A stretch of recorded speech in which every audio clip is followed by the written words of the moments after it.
What inspired me to become a teacher was my dad was a school teacher, and I grew up with that all of my life, and that's about the only occupation I ever knew of. I went to college for 2 years, and then you could teach with only 2 years of college. My dad and I taught in a school of just 2 rooms in the country. I taught first, second, and third grade. Dad taught fourth, fifth, and sixth.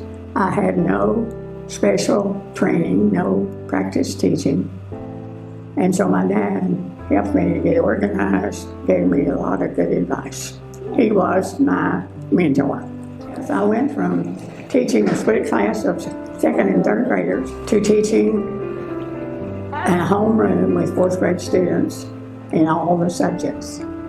Then we had teach new math, and the lady teachers were allowed to wear pants to school. Before then, we were not able to wear pants, and that was a change. Also, we taught new math.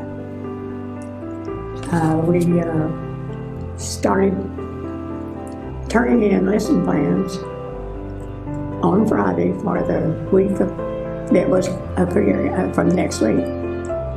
Another change is I got computers in my classroom. And then one of the changes was that we had to take a teacher's test required by the State Department. In the spring of the year, there were storm warnings out. We got notice from the administration that we were to act quickly, get our students in their storm shelters or whatever we had, and at that time we just had our desk. And soon the parents began to come to get their students, and it was raining so hard and the hail was so bad that the parents stayed till the storm was over. They too got under the desk and whatever tables, whatever they could find. After the storm was over, we found out there'd been a lot of damage in the Harrison school area. And one of the residents of Harrison was hurt pretty badly. And that made an impression upon me. Teaching is different from most professions in that you are helping to prepare the students for the future. Challenges happen every day. Teaching is no different.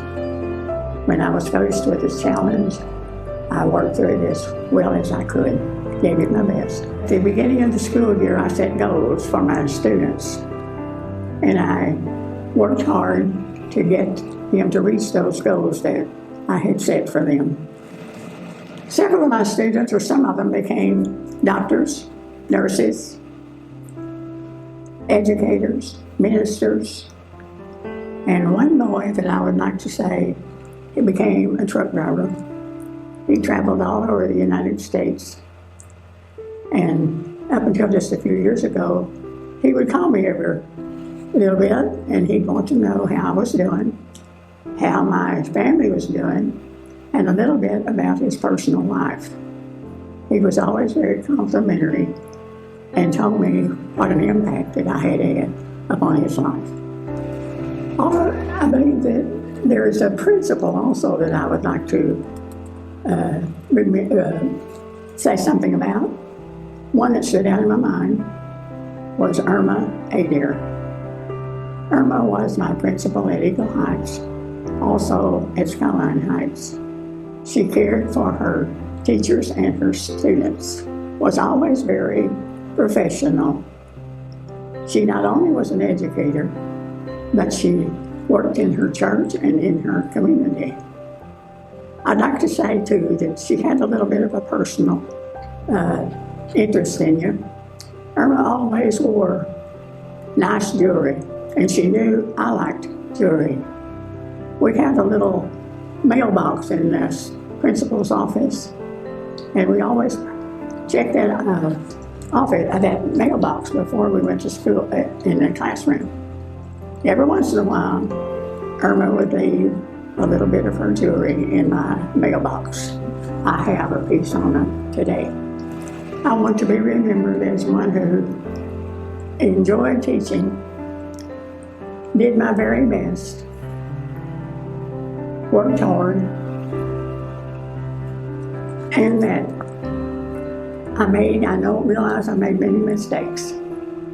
But at the end of my career, I can say I did my very best. I would like to thank my good Lord for leading me in the direction of school teaching. Also, I'd like to thank the committee for choosing us as distinguished educators. I count it a great honor, and I know Morris would be very pleased.